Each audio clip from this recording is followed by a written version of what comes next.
Our last speaker today is Monique Wittig.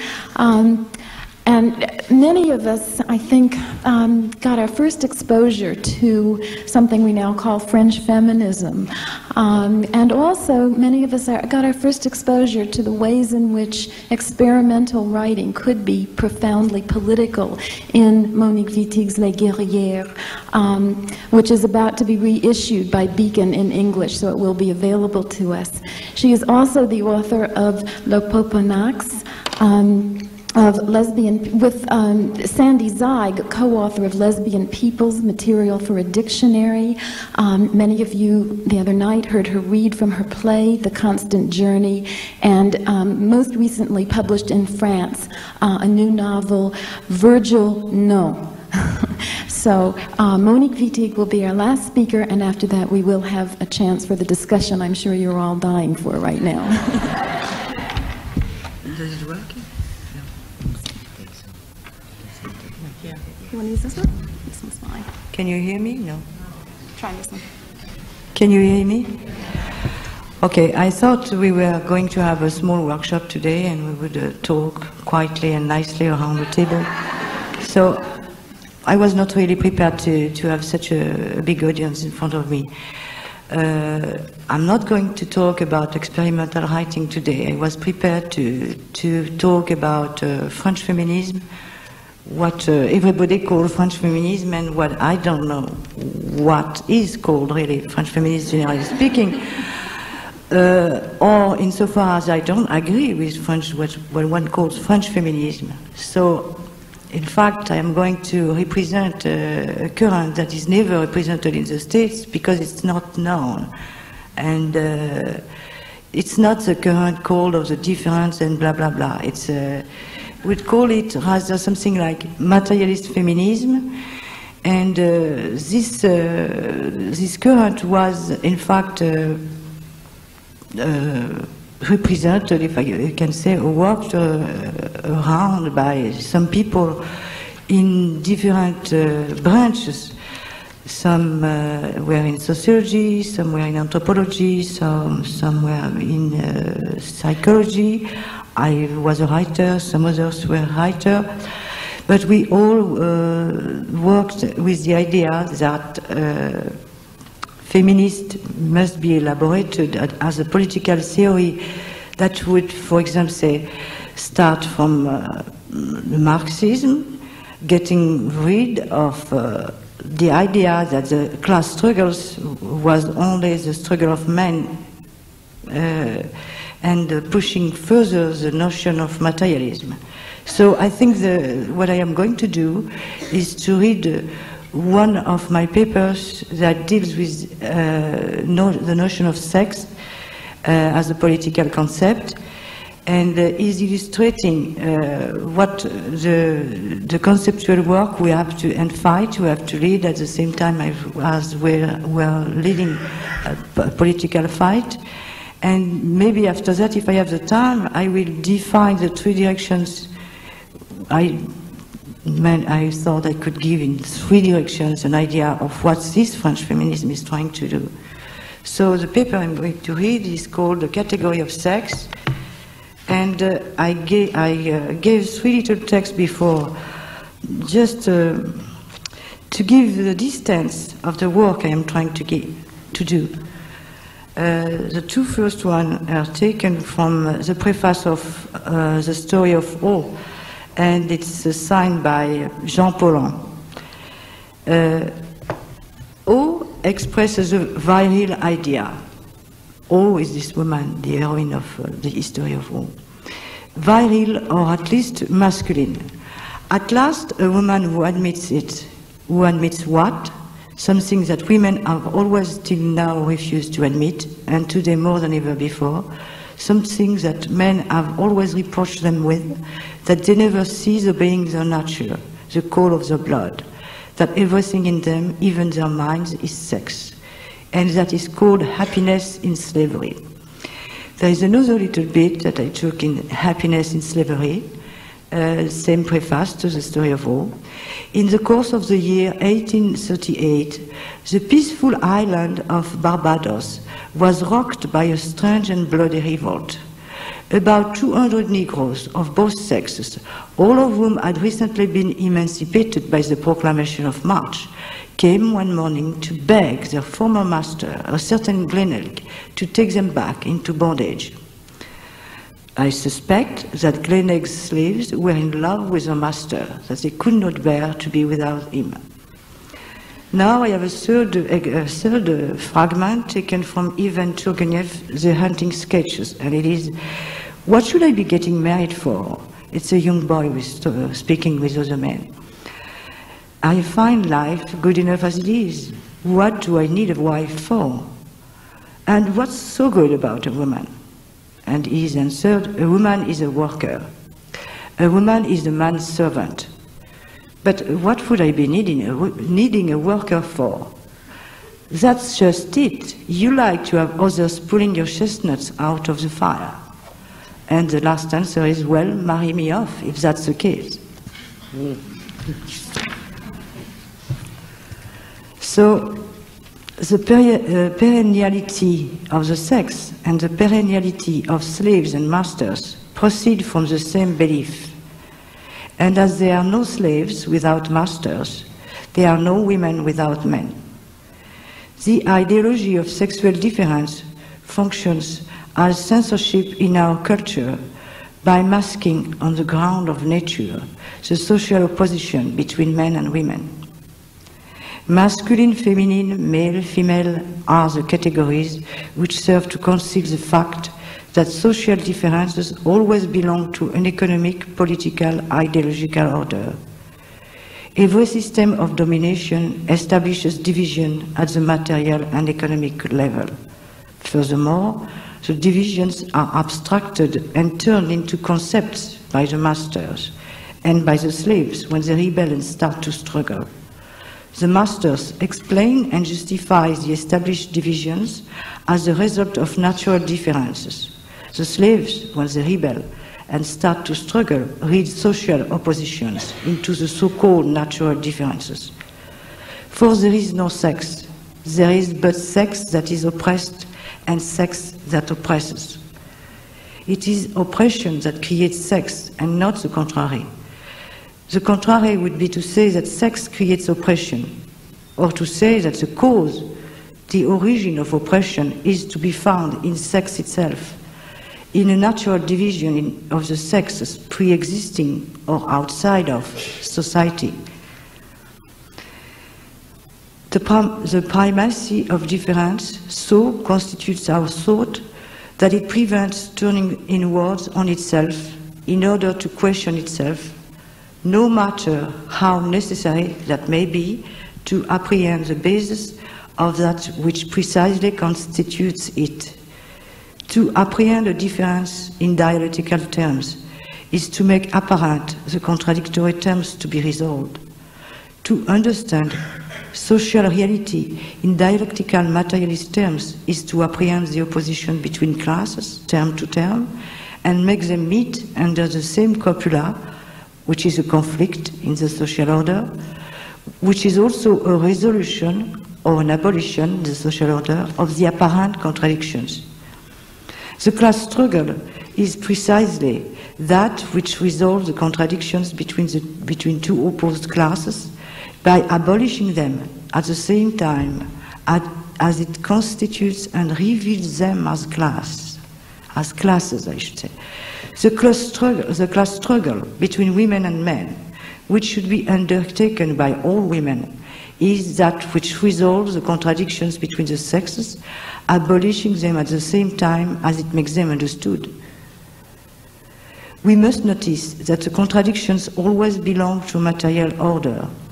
The important idea for me is that before the conflict, before the rebellion, before the struggle, there are no categories of opposition, but only of difference.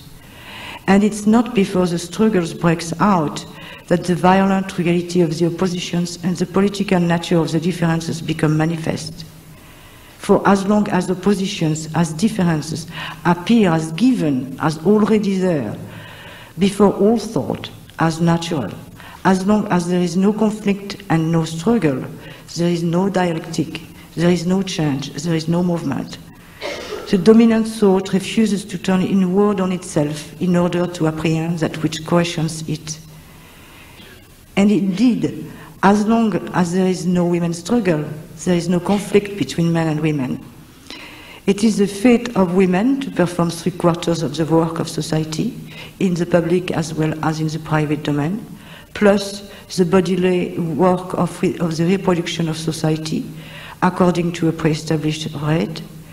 Being murdered, being mutilated, physically and mentally tortured and abused, being raped, being battered, and being constrained to marriage is the fate of women. And fate supposedly cannot be changed. Women do not know that they are not totally dominated by men, and when they acknowledge that they are totally, and when they acknowledge the fact, can hardly believe it, and often, as a last recourse before the bare and crude reality, they refuse to believe that men dominate them with full knowledge, for oppression is far more hideous for the oppressed than for the oppressor. Men, on the other hand, know perfectly well that they are dominating women. They write, like André Breton, we are the masters of women, and they are trying to do it. They do not need to express it all the time, for one can scarcely talk of domination over what one owns. What is this thought which refuses to reverse itself, which never puts into question what primarily constitutes it? This thought is the dominant thought. It's a thought which affirms an already there of the sexes, something which is supposed to have come before all thought, before all society. This thought is the thought of those who rule over women. And I'm going to quote a part of Marx and Engels' German ideology. The ideas of the ruling class are, in every epoch, the ruling ideas. The class, which is the ruling material force of society, is at the same time its ruling intellectual force. The class, which has the means of material productions at its disposal, has control at the same time over the means of mental production, so that thereby, generally speaking, the ideas of those who lack the means of mental production are subject to it. The ruling ideas are nothing more than the ideal expression of the dominant material relationships, the dominant material relationships grasped as ideas. Hence, of the relationships which make the one class the ruling class, therefore the ideas of its dominance. This thought, based on the primary of difference, is the thought of domination. Dominance provides women with a body of data, of given, of a prioris, which all the more for being questionable form a huge political construct, a tight network that affects everything, our thoughts, our gestures, our acts, our work, our feelings, our relationships. Dominance thus teaches us from all directions that there are before all thinking, all society, sexes, two categories of individuals born into a sex, which a constitutive difference, with a constitutive difference, a difference that has ontological consequences. This is the metaphysical approach. Dominance teaches that there are, before all thinking, all social order, sexes, with a natural or a biological or a hormonal or a genetic difference that has sociological consequences. And this is the scientific approach. Dominance teaches us that there is before all thinking, before all social order, a natural division of labor in the family, a division of labor that was originally nothing but the division of labor in the sexual act. This is the Marxist approach, and this is a citation by Marx. Whatever the approach, the idea remains basically the same. The sexes, in spite of their constitutive difference, must inevitably develop relationships from category to category. Belonging to the natural order, these relationships cannot be spoken of as social relationships. This thought, which impregnates all discourses, including common sense ones, Adam's rib or Adam is, Eve is Adam's ribs, is the thought of domination. Its body of discourses is constantly reinforced on all levels of social reality and conceals the political fact of the subjugation of one sex by the other, the compulsory character of the category itself, which constitutes the first definition of the social being in civil status.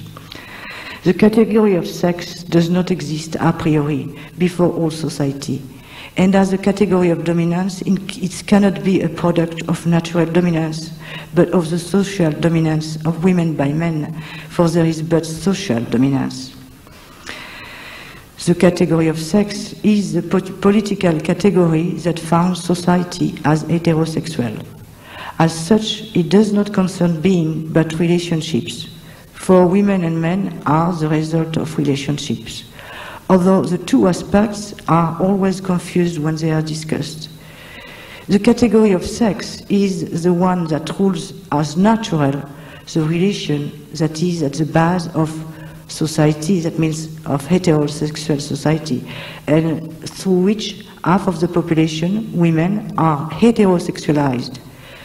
The making of women is like the making of eunuchs or the breeding of slaves, and submitted to a heterosexual economy.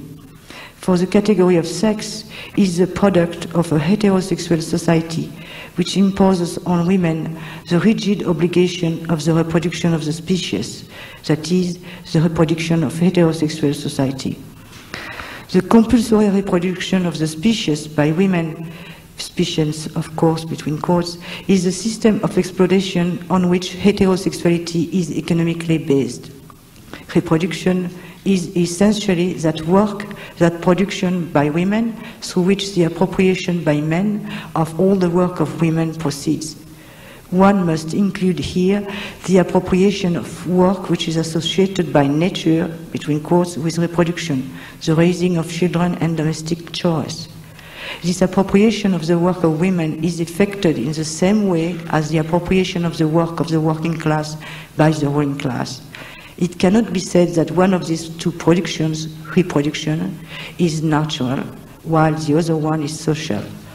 This argument is only the theoretical, ideological justification of oppression, an argument for the purpose of making women believe that before society and in all societies, they are subject to this obligation to reproduce. However, as we know nothing about work, about social production outside of the context of the exploitation, we know nothing about reproduction of society outside of its context of exploitation. The category of sex is the product of a heterosexual society in which men appropriate for themselves the reproduction and production of women, and also their physical persons by means of a contract called the marriage contract. Compare this contract with the contract that binds the worker to his employer. The contract binding the woman to the man is a contract in principle for life, which only law can break through divorce.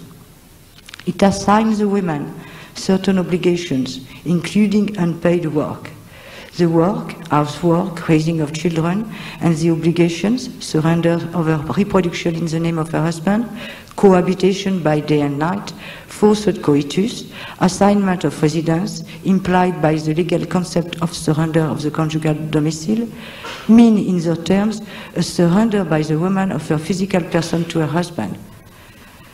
That the woman depends directly on her husband is implicit in the policy of non-intervention of the police when a husband beats his wife. The police intervene with a specific charge of assault and battery when one citizen beats one other citizen.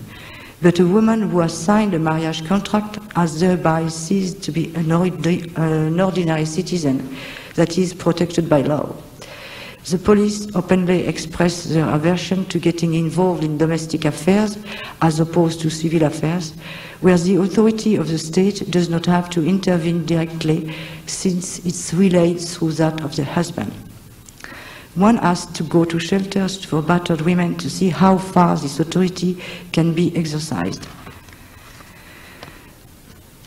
The category of sex is the product of heterosexual society that turns half of the population into sexual beings, for sex is a category which women cannot be outside of.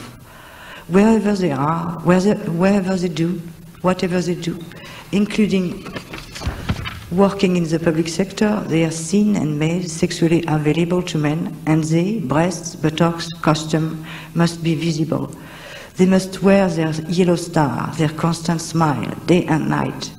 One might consider that every woman, married or not, has a period of forced sexual service, a sexual service which we may compare to the military one, and which can vary between a day, a year, or 25 years or more. Some lesbians and nuns escape, but they are very few. I said that there are very few, although the number is growing. Although women are very visible as sexual beings, as social beings, they are totally invisible, and as such must appear as little as possible, and always with some kind of excuse if they do so. One only has to read interviews with outstanding women to hear them apologizing. And the newspaper still today reports that 2 students and a woman, 2 lawyers and a woman, 3 travelers and a woman were seen doing this or that. For the category of sex is a category that sticks to women, for only they cannot be conceived of outside of it. Only they are sex, this sex, and sex they have been made in their minds, bodies, acts, gestures. Even their murders and beatings are sexual. Indeed, the category of sex tightly holds women. For the category of sex is a totalitarian one, which to prove true has its inquisitions, its courts, its tribunals, its body of laws, its terrors, its tortures, its mutilations, its executions, its police. It shapes the mind as well as the body, since it controls all mental production. It grips our minds in such a way that we cannot think outside of it. This is why we must destroy it and start thinking beyond it if we want to start thinking at all. As we must destroy the sexes as a sociological reality if we want to start to exist. The category of sex is the category that ordains slavery for women, and it works specifically as it did for black slaves, through an operation of reduction, by taking the part for the whole, a part that is color, that is sex, through which the whole human group has to pass, as through a screen. Notice that in civil matters, color as well as sex still must be declared. However, because of the abolition of slavery, the declaration of color is now considered discriminatory. But that does not hold true for the declaration of sex, which not even women dream of abolishing. I say it's about time to do so. And I added in a note that pleasure in sex is no more the subject of this paper than is happiness in slavery. Yes.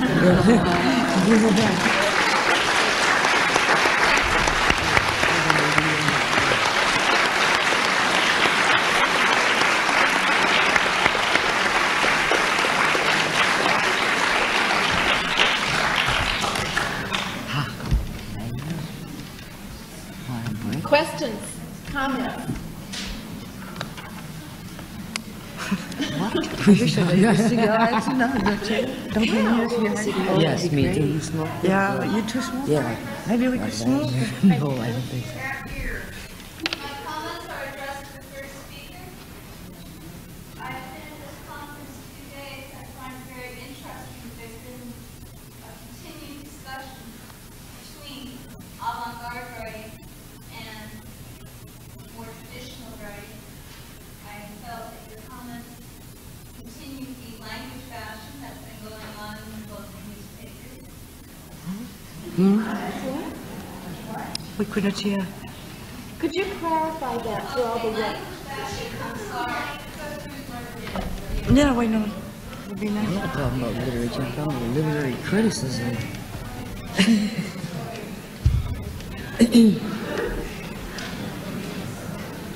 This is a hand mic, and I can hand down to the audience if people want to come up and use it. Uh-oh, this is nice. Uh-oh. Oh, yeah, see how much space I think this might be. You have a lot of, you can have a long share. Wonderful. can go through the audience.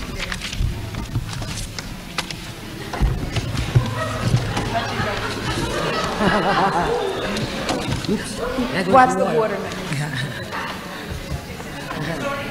Go ahead from there, and then I've got one. Okay. Don't have a loud one. Okay. There seems to be an unfortunate argument with avant-garde writing, and it's been expressed quite frequently during this conference. And there have been precedents for this. I'm thinking of Left and Rap in the 20s. I feel that avant-garde writing is the only way you will be able to absorb the literary tradition of the past. It's the only way that we can absorb it and use it. There are things that are perhaps not acceptable in the misogyny, say, Shakespeare's comedy of yesterday. But avant-garde writing allows us to reinterpret that past and use it to change the word and to make a new word and a better world. And I find it quite unfortunate that this argument is continuing. Perhaps I can tell you why. I would like to. All right, and it's not about avant-garde literature, it's about literary criticism. And I have found that in the conferences I've been to in the last year, when we ought to be talking about what literature is doing, as Merle did, we are talking about structuralism, deconstructionism, whose position is right, whether or not Derrida said this, whether or not Foucault said that. And what I think has happened is the direction has moved. See, I'm speaking with a bias, away from the literature that I was focused on, am focused on, and many people were focused on in my own community, the African American literature community. Away from particularly women writers who are now, if you want to use the word, dominating the scene. To Foucault, Derrida, but I spend half of my time talking about that when I want to talk about Alice Walker. Now it occurs to me, it is not to say that I know enough about Derrida, but what is interesting is that this kind of, almost like a kind of it is another kind of political hegemony has formed in the academic world. So it is almost impossible to talk about literature now, unless you use signified, discourse, a whole series of terms that tell you very little about what is actually going on. That's what I'm talking about. Can I answer? Can I say something about that? I don't see how avant-garde literature could be opposed to what we are talking about, because what is avant-garde art? Who is going to define what is avant-garde art? I think that the black writers who are now dominating the scene of literature are going in avant-garde art position, and it should not be opposed to. And it's very important to say that, and to say that we must not accept that the universality of the point of view always comes from the same side. What a good writer is doing in avant-garde or in other writing is universalize the point of view. The point of view of a writer is always particular at the start. And if the work is a success, then I don't see how, I don't see even the fight. I don't see how we could have a difference on that. Okay, I'm glad to hear your opinion on that. Thank you. This brings up a point I would like to speak to in relation to this. I think what I think this woman is talking about was showed up very clearly by a session yesterday in which we had an obvious diametrical opposition between Michelle Cliff and Beverly Darwin, who were coming from really different places, which is absolutely fine. But, you know, I found out about, this conference is on women writing, and that session was on women writing and the forms of writing. I heard about Michelle Cliff's background, I heard about how she changed her form of writing in relation to her content. I heard a lot of really fascinating, interesting things. But unfortunately, when the next speaker got up, I heard about Derrida, I heard all this bullshit postmodernist crap. I have spent my entire life inside universities in New Zealand and now at UC Berkeley listening to this bullshit. I come to a conference like this to find out about women's writing and form, or women's writing and politics, how it links to us, not how it links to these guys.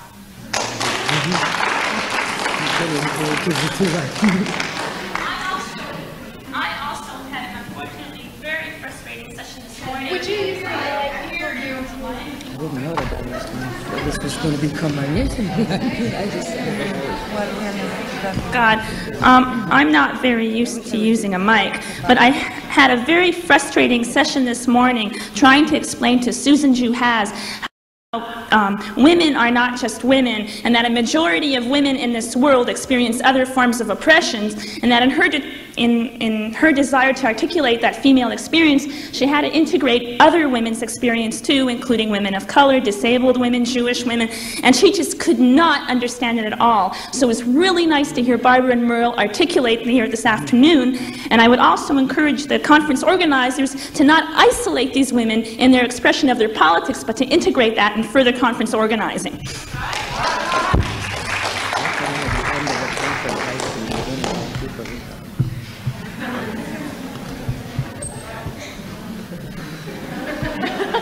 What happened? Are there really no other people who want to?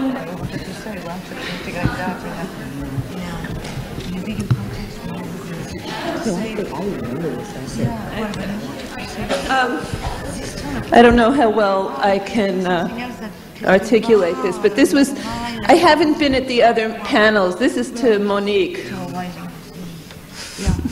Hi. And the reason I'm going to talk about this is because I think it's a key issue in certain aspects of feminist analysis, not just yours, so it would be interesting to hear people. When you talk as much as you have about the obligation to reproduction, the obligation how sexism as it exists creates the obligation to mother, one of the things that I think happens is that the reality of mothering and the fact that women mother becomes removed from any possibility of authenticity, which might in fact be true in this culture, but it is also true that many of us do choose to mother, myself included, and that is a realm, wait, I'm not finished yet, a realm of meaning to us, and that in fact, under sexism as it exists, all choices have some element of reactivity, and there's very little room for authenticity, both in terms of women's sexuality, mothering, not mothering. We were all responding to a very problematic